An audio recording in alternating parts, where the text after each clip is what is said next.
بسم اللہ الرحمن الرحیم، السلام علیکم، میں ہوں سیبی کاظمی، آپ دیکھ رہے ہیں فیس بک اور یوٹیوب۔ آج 20 اکتوبر سوموار کا دن ہے اور بڑی اہم خبریں، وی لاگ شاید تھوڑا لمبا ہو، لیکن سب سے پہلے جو حکومتی دعویٰ رضوی برادران کا ٹریس کرنا، گرفتار کرنا، یہ سارا معاملہ آپ کے سامنے رکھوں گا۔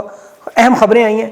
عمران خان اور سہیل آفریدی کی ملاقات کا اہم کیس بھی ہے جس میں سپرنٹینڈنٹ ریالہ جیل کو عدالت میں طلب کیا گیا ہے۔ اس کے ساتھ جو بڑی اہم خبر اس وقت، جو سانپ اپنے بچوں کو کھا رہے ہیں، ایجنسیوں کی جو دو لڑائی ہے اس کے دوران جو افسران اغوا ہو رہے ہیں، اس کی وجہ کیا نکلی؟ افغانستان جنگ کے بعد پاکستان میں اس وقت انٹرنیشنل دہشت گردوں کا آنا اور وزیرستان میں جو سیکیورٹی حملے آج بہت بڑے ہوئے، متعدد ہلاکتیں اور شہادتیں ہیں۔ افغانستان سیز فائر بھی بالکل اسرائیل والا سیز فائر۔ قطر اعلامیے میں جو تبدیلی ہوئی، ڈیپ سٹیٹ ایکٹرز کی مدد سے جو گیم شروع ہو رہی ہے، وہ میں آپ کو تفصیل بتاؤں گا، وہ سمجھنا بڑا ضروری ہے۔ اور ان وارداتوں کو چھپانے کے لیے انٹرنیشنل سطح پر اور پاکستان کے اندر صحافیوں کے لیے، ولاگرز کے لیے جو زمین تنگ کی جا رہی ہے، شکنجہ کسا جا رہا ہے، وہ بھی آپ کو بتاؤں گا۔ 26ویں آئینی ترمیم کی سماعت میں سپریم کورٹ کے ججز پہ آج جو تبصرے ہوئے، اکرم شیخ نے آج لیرو لیر کر دیا 26ویں ترمیم۔ اور فلسطین میں جو آج ہوا، جو معاہدہ ختم ہوا، اور شہباز شریف کے روحانی باپ ڈونلڈ ٹرمپ نیتن یاہو نے جو کیا، بلکہ میں اسی تفصیل سے شروع کروں گا۔ یہ بڑا ہی دردناک معاملہ ہے۔ اسرائیل نے جو جنگ بندی کا معاہدہ تھا اسے آج روند دیا، بری طرح قیامت برپا کی۔ اور اس قیامت میں اور جو پہلے آپ قیامت سنتے ہیں اس میں بہت بڑا فرق ہے۔ پہلے غزہ میں جو ظلم و ستم ہوتا تھا، اس وقت مسلمان ممالک، سربراہان مملکت کوئی قد کا ٹویٹ کر دیتے، نسل کشی کی مذمت کرتے تھے یا خاموش ہو جاتے زیادہ زیادہ۔ اس قیامت میں یہ تمام کے تمام لوگ رضامند ہیں۔ یہ سیز فائر کی حمایت کرنے والا بہت بڑا پلان تھا جو فلسطین کے لوگوں کو پلاننگ سے واپس لائے۔ یہ جو 8 ممالک ڈونلڈ ٹرمپ کی قیادت میں اس غزہ کا جو امن معاہدہ بنایا گیا، یہ اصل میں نسل کشی کا بہت بڑا پلان۔ اس کا ثبوت دیکھیں کہ کسی ایک کی بھی آج ٹویٹ سامنے نہیں آئی، جو اچھل کر ڈونلڈ ٹرمپ کی ٹویٹس کرتے رہے۔ شہباز شریف ڈونلڈ ٹرمپ کے لیے آپ کو یاد ہوگا بار بار ٹویٹ جنگ بندی پر گھنگرو باندھ کے ناچتے رہے، آج کوئی ٹویٹ نہیں ہے۔ یہ منصوبہ نسل کشی کا کیا ہے؟ ذرا آپ غور کریں کہ یہ اتنا خطرناک کام کہ آج نیو یارک میں ہزاروں یہودی اس کے خلاف نکل آئے۔ اسرائیلی وزیر بن گویر نے جو اعلان کیا کہ ہمیں غزہ کا یہ معاملہ فلسطینیوں کو واپس لانا ہے اور اس کے بعد جہنم کے دروازے کھولنے اپنی یرغمالی ملنے کے بعد۔ 33 فلسطینی آج شہید ہوئے ہیں، 47 سے زیادہ فضائی حملے ہوئے ہیں امدادی قافلوں پر۔ اور اس کے علاوہ جس طرح فلسطینی مظلوم ان ڈرون حملوں سے اپنے گھروں سے بھاگتے ہوئے اس آگ کو بچاتے ہوئے، ان کے دامن میں آگ لگی ہوئی۔ اسرائیل نے الزام کیا لگایا کہ 2 فوجی ان کے کسی سرنگ سے فائرنگ کے نتیجے مارے گئے، اور یہ تھا بالکل وہ فالس فلیگ آپریشن جس کا ہم کہتے رہے۔ وائٹ ہاؤس اور پینٹاگون کے ذرائع جو رائن گرم نے بات کی کہ اصل واقعے کی تفصیل میں پتہ تھی کہ اسرائیلی آبادکاروں کے جو بلڈوزر سے نہ پھٹنے والے کچھ بم رہ گئے جس پر چڑھنے کی وجہ سے واقعہ ہوا، ان کے 2 بندے مارے گئے جو انہوں نے حماس کی زیر زمین سرنگوں سے جوڑا۔ اس کے بعد امدادی قافلے روک کر بمباری کا ایسا سلسلہ شروع کیا کہ ہر طرف آگ اور خون۔ امریکی حکومت کو سب کچھ پتا تھا۔ نائب صدر جے ڈی وینس آج اسرائیل پہنچ رہے ہیں کہ نیتن یاہو سے وہ تمام راستے کھولنے کی انہوں نے اعلان کیا، لیکن بجائے راستے کھولنے بمباری شروع کر دی۔ یہ سیز فائر کر کے فلسطینیوں کو واپس لانے کا ایک بہت بڑا منصوبہ تھا جس میں تمام ماہرین نے بتا رہے تھے کہ اصل مقصد دیکھیں، جنگ کے دوران فلسطینی یہاں سے چلے گئے تھے، انہیں لایا گیا بڑے پیمانے پر ان کی نسل کشی کے لیے، ایک بہت بڑا جال بچھایا گیا تھا، اور اس کے لیے ایک چھوٹا سا فالس فلیگ آپریشن چاہیے تھا جو انہوں نے کر لیا۔ مقصد ان کا تھا کہ ہمارے اس دوران قیدیوں کی رہائی ہو جائے، یرغمالیوں کی جو لاشیں ہیں وہ مل جائیں، اور اس کے بعد پھر یہاں خون کی ہولی کھیلیں گے، جو آج انہوں نے کر دی۔ غزہ میں جس طرح مظلوم فلسطینیوں کی یہ وہ منصوبہ ہے، دیکھیں اسرائیل گریٹر اسرائیل کی طرف، یہ جس طرح امداد باقاعدہ بند کر کے بمباری ہوئی ہے۔ آپ دیکھیں کہ وہاں الحریج کیمپ ہے، غزہ کے بالکل وسط میں، سینٹر میں ہے، وہاں رہائشی کالونی ہیں، عورتیں اور بچوں کی وہاں لاشیں ملبوں میں دبی ہوئی ہیں اس وقت، اور اسرائیل نے انہیں گھیر گھار کے جس طرح منصوبہ۔ اور اس میں بدقسمتی یہ ہے کہ پاکستان میں شہباز شریف فیلڈ مارشل، ترکی کا اردگان، جنرل عبد الفتاح سیسی، انڈونیشیا کا صدر، آذربائیجان، یہ تمام مسلمان ممالک اس میں شامل ہیں۔ یہ ڈونلڈ ٹرمپ کا جو امن معاہدہ نہ ہوتا اس میں دیکھیں نہ اسرائیل تھا نہ فلسطین کی مزاحمت کار تنظیمیں، لیکن جس انداز میں اس معاہدے کی انہوں نے یہاں تشہیر کی، مٹھائیاں بانٹی، اس کے بڑے بڑے بورڈز لگائے، یہ دکھانے کے لیے کہ کامیابی حاصل، لیکن اصل میں انہیں پتا تھا کہ فلسطین میں کیا کھیل کھیلا جائے گا، نیتن یاہو کیا کرے گا۔ لیکن انہوں نے عالمی سطح پر جس طرح شہباز شریف نے جو شرم الشیخ میں تعریفیں کی، جس طرح فیلڈ مارشل نے ابھی حالیہ مارچ پاسٹ میں ان کی تعریف کی، ڈونلڈ ٹرمپ کی، ٹرمپ کو سامنے رکھا، وہاں اٹلی کے وزیر اعظم اور برطانوی ہنستے رہے، انہیں پتا تھا یہ کیا کھیل کھیل رہے ہیں، ساری دنیا جانتی تھی۔ آپ بلکہ پاکستان میں کسی چھوٹے سے بچے کو روک کے پوچھیں 15 سال کے، کیا تم نیتن یاہو پہ یقین کرو، وہ کبھی بھی نہیں مانے گا۔ یہاں انٹرنیشنل صحافی سر عام لکھ رہے تھے کہ یہ سب کچھ ہوگا، لیکن یہ یہاں جان بوجھ کر مٹھائیاں بانٹتے رہے. وجہ پاکستان بڑا اہم ملک ہے, اس میں یاد رکھیں. انہوں نے جو فضا اور ماحول بنایا تھا یہ صرف پاکستان کی قوم کی آواز کو بند نہیں کرنا تھا, یہ انہوں نے پوری امت مسلمہ کو پیغام بھیجا کہ جس طرح یہ آپ اسرائیل کے لیے خوشیاں منائیں اور اس معاہدے کی, اور جو نکلنے کی کوشش کرے گا اس کے ساتھ سانحہ مرید کے کریں گے. مذہبی جماعتوں کے خلاف جہاں کریک ڈاؤن ہوئے, کارروائیاں ہوئیں, یہ صرف پاکستان میں نہیں پوری امت مسلمہ میں دیکھیں کوئی بھی اٹھنے پر تیار نہیں تھا. یہ ایک جماعت کو جو بھی نشانہ بنایا گیا, یہ شہادتیں کی گئی, یہ سارا معاملہ اسی کے ساتھ جڑا ہوا ہے. دیکھیں تحریک انصاف کے ساتھ جو 26 نومبر کو ہوا وہ تو ہوا, لیکن اس کے بعد اس طرح مساجد پہ کنٹرول نہیں ہوا جس طرح مساجد کے بعد پولیس کھڑی نظر آ رہی ہے. یہ باقاعدہ ایک تصویری مہم شروع کی جا رہی ہے کہ ہم نے مساجد کو بین کر دیا پاکستان کی تاریخ میں, ورنہ مساجد اس طرح کبھی تالے نہیں لگے. یہ تو نیتن یاہو کی کبھی جرت نہیں کوئی بیت المقدس کو سیل کر سکے, وہاں تالے لگائے, اتنی طاقت رکھنے کے باوجود. لیکن جو پاکستان میں کیا گیا, امت مسلمہ کو پیغام دیا گیا. یہ 30-40 سال پرانی مساجد کو, یا ابھی جس طرح انہوں نے خادم رضوی کے مزار کی باتیں شروع کر دی جو حکومت کہتی ہے درست نہیں ہے, اللہ کرے نہ درست ہو, ایسا حرکت نہ کریں. کیونکہ اگر قبروں کو نشانہ عبرت بنانے کی انہوں نے کوشش کی تو پھر ماضی کے جتنے ڈکٹیٹرز جن کی ہم روز بات کرتے ہیں, عوامی ادھر بھی پہنچیں گے لوگ, اور یہ بڑا خطرناک معاملہ ہوگا. اللہ کرے انہیں عقل آ جائے ابھی بھی.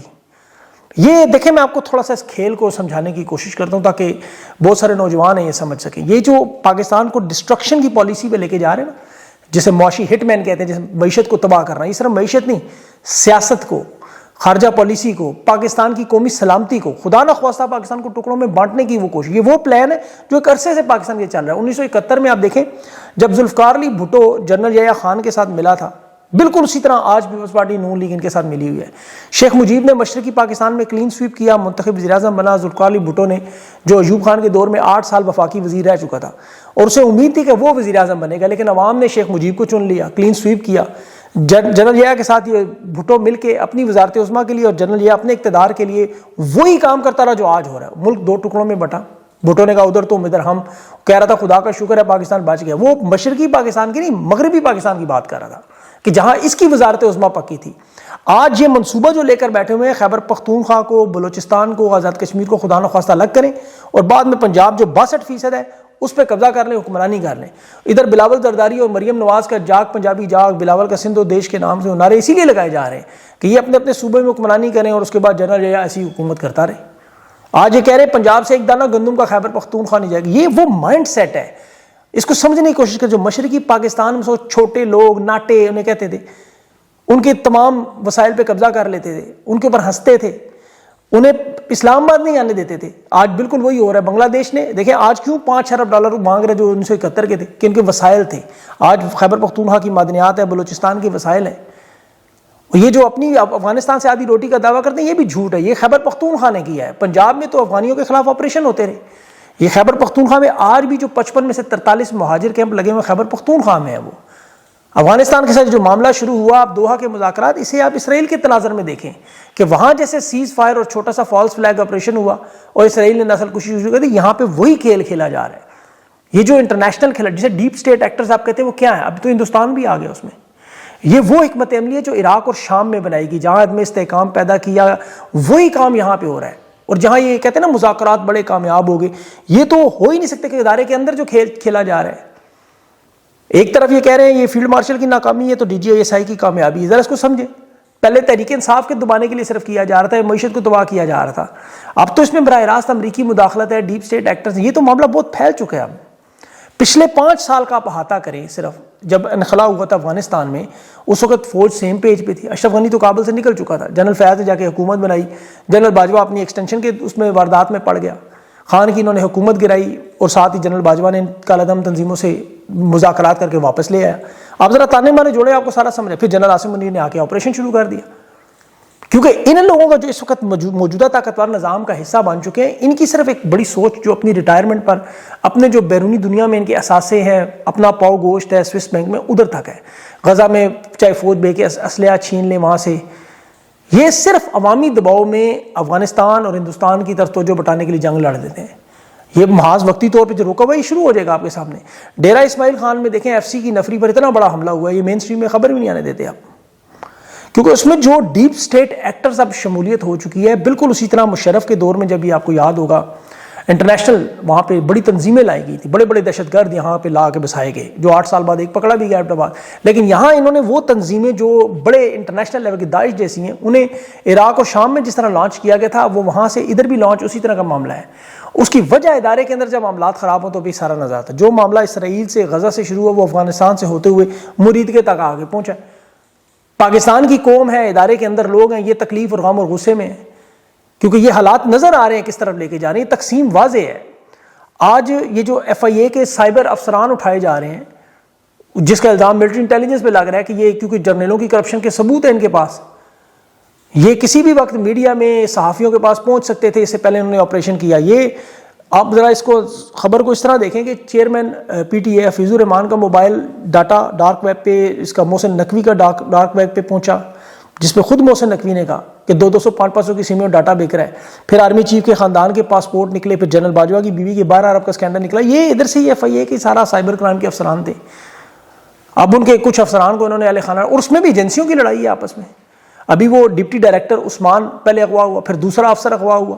اب عثمان کی بیوی جب وہ کیس لے کے اسلام آباد ہائی کورٹ گئی تو اب اس کی بیوی بھی لاپتہ. اس کا وکیل وہ راجہ رضوان عباسی کہہ رہا تھا کہ اس کے ساتھ رابطہ نہیں ہو رہا, اور جس گاڑی سے اسے اسلام آباد میں سے اغوا کیا جا رہا ہے اس کی نمبر پلیٹ نہیں ہے. اندازہ کریں, جعلی نمبر پلیٹ پہ. وہ جسٹس محمد اعظم خان جیسا بندہ جج, اور یہ یاد رکھیں یہ جج ابھی 20ویں ترمیم کے بعد وہ ٹرانسفر کے ذریعے ہے. یہ بھی کہنے پہ مجبور ہو گیا ہے کہ ناکے آپ کے, CCTV فوٹیج آپ کے, سیف سٹی کے کیمرے آپ کے, اور اس طرح دن دہاڑے نمبر پلیٹ کے بغیر گاڑیوں میں اغوا ہو رہا ہے. وہ تو یہاں تک کہہ رہا تھا کہ مجھے مجبور نہ کرے, باقی بینچ کی طرح فیصلہ کروں. اس کی وجہ دیکھیں جو CCTV نے ابھی جو انہوں نے جس طرح مریم نواز نے وہ مسلح جتھا بنایا اپنا ماروائے عدالت جو قتل ہو رہے ہیں, جس میں ابھی تک کوئی پتہ نہیں چلا کتنے ملزم ہیں, کتنے بے قصور ہیں, کون کیا ہے. یہ پورا طاقت کا وہی نظام بنایا جا رہا ہے. اب اس میں آپ ذرا ثانیہ مریدکے کی جو تازہ ترین ڈان نیوز سے انکشافات ہیں ان کو جوڑ کے دیکھیں. ابھی یہ سعد رضوی اور انس رضوی کو ڈھونڈ رہے ہیں, کہہ رہے ہیں مل گئے ہیں, کہہ رہے ہیں جی. پنجاب حکومت نے باقاعدہ ابھی ڈان اخبار نے خبر دی ہے کہ ثانیہ مریدکے کے کریک ڈاؤن پر یہ دونوں بھائی جو ہے احتجاجی کیمپ سے پیدل نکلے, پھر موٹر سائیکل پر بیٹھے, پھر وہاں سے فرار ہو کے آزاد جموں کشمیر پہنچ گئے. سٹوری ذرا چیک کریں. کہہ رہے جی وہاں ہم نے ٹریس کر لیا, آزاد کشمیر سے انتظامیہ سے رابطہ کیا, لوکیشن پتہ چل گئی. یعنی یہ ان کی حراست میں ہے دوسرے معنوں میں. یہ تو ڈراپ سین کی طرف اب جا رہے ہیں. اس کی وجہ کیا ہے کہ انہیں پہلے سے ہی حراست میں لیا گیا تھا, اغوا کیا گیا تھا, زخمی تھے, پتہ نہیں علاج کر رہے تھے. یہ اس وقت تک سامنے نہیں لانا تھا جب تک حکومت کا یہ کریک ڈاؤن کا پورا معاملہ مکمل ہو جائے. اب انہیں یقین ہو گیا کہ 95 بینک اکاؤنٹس منجمد کر لیے ہیں, ان کے 61 مدارس پہ کریک ڈاؤن کر لیا ہے. اس میں محکمہ اوقاف کے زیر اہتمام دیں گے, یا پھر وہ جو لبرل قسم کے جو بڑے رہنما ہیں, اہل سنت علماء ہیں, ان کو حوالے کریں گے یہ مدارس, جس میں ملتان میں ہے, شجاع آباد میں ہے, وہاں ملوک میں کچھ ان کے ہیں, وہ تمام مساجد ہیں. اس وقت ان کے لیے خطرہ صرف یہ رہ گیا ہے کہ اب اگر انہیں اس لیول پہ کیا توڑ دیا گیا کہ دوبارہ اپنے پیروں پہ کھڑے نہ ہو سکیں. صرف یہ چیز انہوں نے چیک کرنی ہے. اور دوسرا خطرہ انہیں رد عمل کا ہے کہ سیکیورٹی اداروں کے اندر ان کے اہم رہنماؤں کی جو سیکیورٹی میں جو ڈھونڈ کے لوگوں کے انٹرویوز کیے جا رہے ہیں, جس پہ تھوڑا سا بھی شبہ ہو اسے نکال دیتے ہیں, کیونکہ انہیں خطرہ ہے وہ گورنر پنجاب والا معاملہ. اب انہیں صرف اس وقت خطرہ ہے کہ مطلب اس کی آپ حساسیت یہاں تک دیکھیں کہ ان کی اسکروٹنی کہاں تک کی جا رہی ہے کہ داڑھی والا بندہ ساتھ نہ ہو, بس اسکواڈ سے نکالے جا رہے ہیں. ذرا سا بھی شبہ اس کی ریکی کرتے ہیں, اس کو ڈھونڈتے ہیں, اس کے انٹرویوز کرتے ہیں, معلومات اکٹھی کرتے ہیں. اس میں اب بہت سارے نام ہیں, آپ کو پتہ ہے پنجاب کی وزیر اعلیٰ ہے, مریم نواز ہے, محسن نقوی IG پنجاب ہے, IG اسلام آباد ہے, DIG ہے, بڑے بڑے رہنما ہیں. ان یہ سب خطرے میں ان کی نقل و حرکت پہ اسی لیے پابندیاں لگائی گئی ہیں تاکہ کوئی ناخوشگوار واقعہ نہ ہو. اور یہ خوف ظاہر ہے لال مسجد کے بعد بھی ہم نے دیکھا تھا جب وردی پہننے سے انکار تھا. تو آج تو وہ جو لیبیک پارٹی وہ تو اپنا آفیشیل موقف دوبارہ بھی وہی دے رہی ہے کہ ہمارا تو مارچ پرامن تھا, ہم تو صرف وہاں امریکی سفارتخانے پہنچ کے یادداشت جمع کرانا چاہتے تھے کہ ان معاہدوں پر عمل درآمد کریں جو آج آپ نے دیکھا ٹوٹ رہے ہیں. یہ کہہ رہے ہیں ہم تو مذاکرات کی منت ترلا کرتے رہے, ان بجائے مذاکرات کے ہمیں نہتے کارکنوں پر عاشقان رسول صلی اللہ علیہ وسلم کو شہید کرتے رہے, گولیاں مارتے رہے. یہ تو ان کا موقف آ رہا ہے. وہ تو عدالتی کمیشن کا مطالبہ کر رہے ہیں کہ یہاں آپ عدالتی کمیشن بنائیں, جس طرح 26 نومبر پہ PTI کرتی رہی. لیکن یہ یہاں گرفتاریاں ہو رہی ہیں اور ان لوگوں کو اٹھایا جا رہا ہے, اور ابھی تک ان کے سارے مطلب مدرسے اور مساجد کو بند کیا جا رہا ہے. تو یہ جو دیکھیں حالات ہے, اس میں اب بڑا اہم مرحلہ اس لیے بھی ایک اہم چیز ہے جو انفارمیشن آپ تک پہنچتی ہے, جو معلومات ہے, یہ جو جیسے آپ یہ ولاگ دیکھ رہے ہیں, معلومات سن رہے ہیں. حکومت کی کوشش صرف ایک ہی ہے کہ یہ تمام آوازوں کو بس بند کر دے, باقی یہ سمجھتے ہیں ان کا کام ہوا ہے. لیکن شہید ارشد شریف دیکھیں شہید ہوا اس کام کے لیے, اس کے بعد عمران ریاض شاہ, صابر شاکر جیسی ساری آوازیں اللہ نے دے دی. یہ تو دیکھیں جو قربانی ہے کہ عام ہم جیسے لوگ اللہ نے ان کے مقابلے میں انفلوئنسر بنا دیے. ابھی پاکستان کے میڈیا میں آپ دیکھیں کہ جس طرح صحافیوں پر کریک ڈاؤن کیوں کیا جاتا ہے بار بار, تاکہ یہ جو معلومات ہیں آپ تک نہ پہنچ سکیں.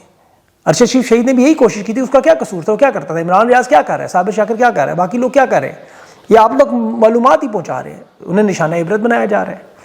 مین اسٹریم میڈیا میں جو بھی صحافی اس لیول کی بات کرے اس کا یا تو پروگرام پہلے بند کر دیا جاتا ہے یا اس پہ کیسز بنا دیے جاتے ہیں. ابھی امیر عباس اینکر صحافی بڑا زبردست, وہ غزہ اور فلسطین پہ بہت زیادہ بات کرتے ہیں, اس کا پہلے 4 سالوں میں 4 دفعہ پروگرام پہلے بند کیا, 2 دفعہ نوکری سے نکالا. وہ ہرمیت سنگھ آپ کو پتا بڑا دبنگ قسم کا صحافی, وہ کتنا کھل کے بولتا ہے, اس کو پہلے اداروں سے نکال دیا. جو بھی اس پہ فلسطین پہ بات کرے گا, افغانستان معاملات پہ بات کرے گا, ان کو آئینہ دکھائے گا, وہ سارے مین اسٹریم پہ یا تو پروگرام بند. سوشل میڈیا پہ آواز اٹھائیں, یہ ثانیہ مرید کے ہو, 26 نومبر ہو, 9 مئی ہو, تفصیلات لوگوں کو آگاہ کریں, بس یہ نشانہ عبرت بنا دیں. متی اللہ جان نے 26 نومبر کے شہداء کا وہ تفصیلات نکالی, اس پہ منشیات کیس کا دوبارہ ٹرائل بنا دیا. انہیں صرف وہ صحافی چاہیے. دیکھیں میں آپ لوگوں سے بڑی انپورٹنٹ بات, جو پروپیگنڈا سیل ہے ان کا, ہم سب لوگ انہوں نے یوٹیوب چینلز بند کر دیے, فائر والز لگا دی, ویورشپ روک دی, تو اللہ چلا رہا ہے وی پی این سے آپ لوگ دیکھتے ہیں. ان کے اپنے صحافیوں کے آپ یوٹیوب چینل پہ آپ جائیں, حالیہ دنوں میں آپ دیکھیں کہ ویوز آپ کو بڑی حیرانگی ہوگی, اتنی بڑی تبدیلی اچانک. وہ ڈیڈ چینل ان کے کیسے چلنا شروع ہو گئے.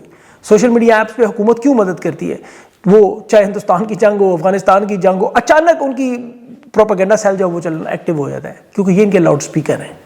لیکن پاکستان کی عوام جانتی ہے کہ کون اس وقت تاریخ کی کس سے مطلب, یہ اللہ کا کام ہے, اسے کوئی نہیں روک سکتا, کیونکہ یہ اب صحافت سیاست والے معاملات سے ہم بہت آگے جا چکے ہیں. ان کے پاس میں ہے تو پتہ نہیں ہمارے سانس بھی روک دے, پاسپورٹ, شناختی کارڈ, بینک اکاؤنٹ, ایزی پیسے, گھر بار, زمین جائے, سب پہ سب کچھ کر کے دیکھ لے, لیکن اللہ سب سے بڑا ہے. ابھی ایک وہ محمود اچکزئی کی بیٹی, وہ دیکھیں نامزد اپوزیشن لیڈر ہے, قومی اسمبلی میں اس کی بیٹی ہے, وہ تطہیرہ اچکزئی, وہ کوئٹہ یونیورسٹی میں لیکچرار ہے. اس نے افغانستان کی بمباری پہ سوشل میڈیا پہ رد عمل دیا, اس پہ شکنجہ کسنے کی پوری کوشش.